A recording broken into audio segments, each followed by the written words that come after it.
Hello,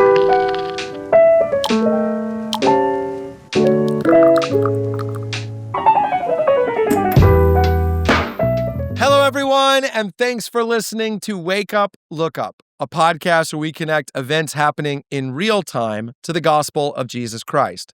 I'm Zach Wyrock, and in today's episode, we're asking the question, is gender dysphoria a fad? Now, this is prompted by a fascinating opinion piece I read in the Wall Street Journal recently by Colin Wright, an academic.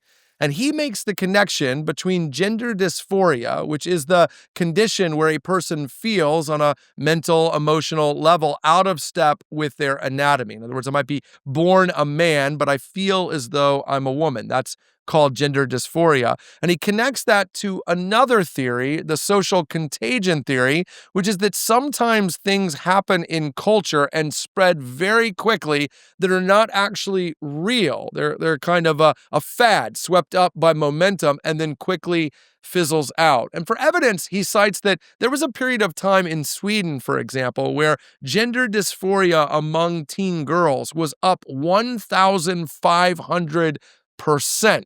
And he makes the point, do you actually think that many girls in a generation all of a sudden were actually feeling as though they were boys? Or is 1,500% more indicative of the fact that that was just in the air? That in the same way everybody might freak out today when I say 6'7", there was a season where girls just thought the cool thing to do was to think that they were a boy. He also cites the fact that in recent years in the United States, there's been a 50% drop in gender dysphoria. In other words, quick swings up and quick swings down are not about biology. It's not all of a sudden people have this condition or they don't. It's that people perceive something to be real that actually isn't. In fact, Dr. Lisa Littman, another source that Wright cites, calls this rapid onset gender dysphoria. It's this quick identification among girls in particular, teen girls, who have never ever cited any gender dysphoria before, all of a sudden out of nowhere. He also cites the fact that even today, when you might imagine that liberal scientists are motivated to prove scientifically that gender dysphoria is real, there are still no credible studies that can point to any biological or anatomical reality that would cause dysphoria. Instead, he says, it's in the culture everywhere, that transgender, non-conforming, non-binary, gender fluid, these are terms living in the air where kids breathe. I say this not so much to talk about gender dysphoria. We've covered that ad nauseum here on Wake Up, Look Up. I think it's more about fads, because I think Christians tend to freak out about fads, maybe more than anyone. All of a sudden, all of our books, all of our articles, all of our talks are about something. We're worried that whatever that thing is the disintegration of society, and even our own children can get swept up in particular fads and movements. It makes me think of the words of Jesus in Matthew 7:24, who says this, "Everyone who hears these words of mine and does them will be like a wise man who built his house on the rock." He goes on to say that everyone who doesn't do them is like someone who builds on sand. When the waves come, their house is destroyed.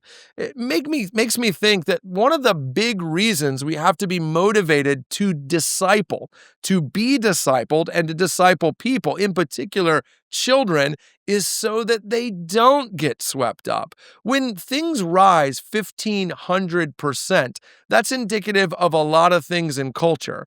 But one of the things is that we have no moral foundation.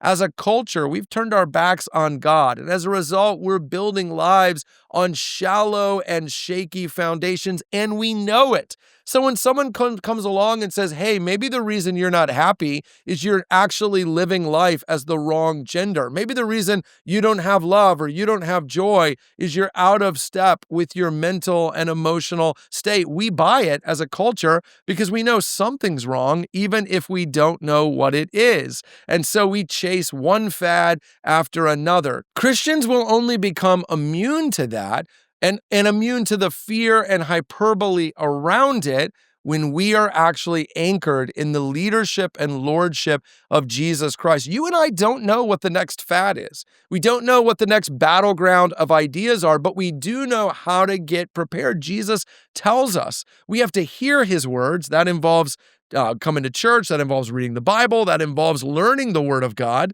But also we have to do them so that when the waves of culture come for our families, for our marriages, for our children, we will hold firm. The wave of gender dysphoria is fizzling out, but there's a next one coming. Are you and your family ready to withstand it? Today, make a decision to get in the Word of God and to do what it says, to be rooted in rock instead of sand.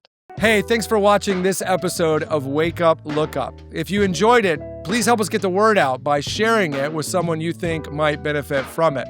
And while you're here, make sure to subscribe to our YouTube channel to get further content, or even download the CCC app, where you'll find even more resources to help you grow in your faith and relationship with Jesus Christ.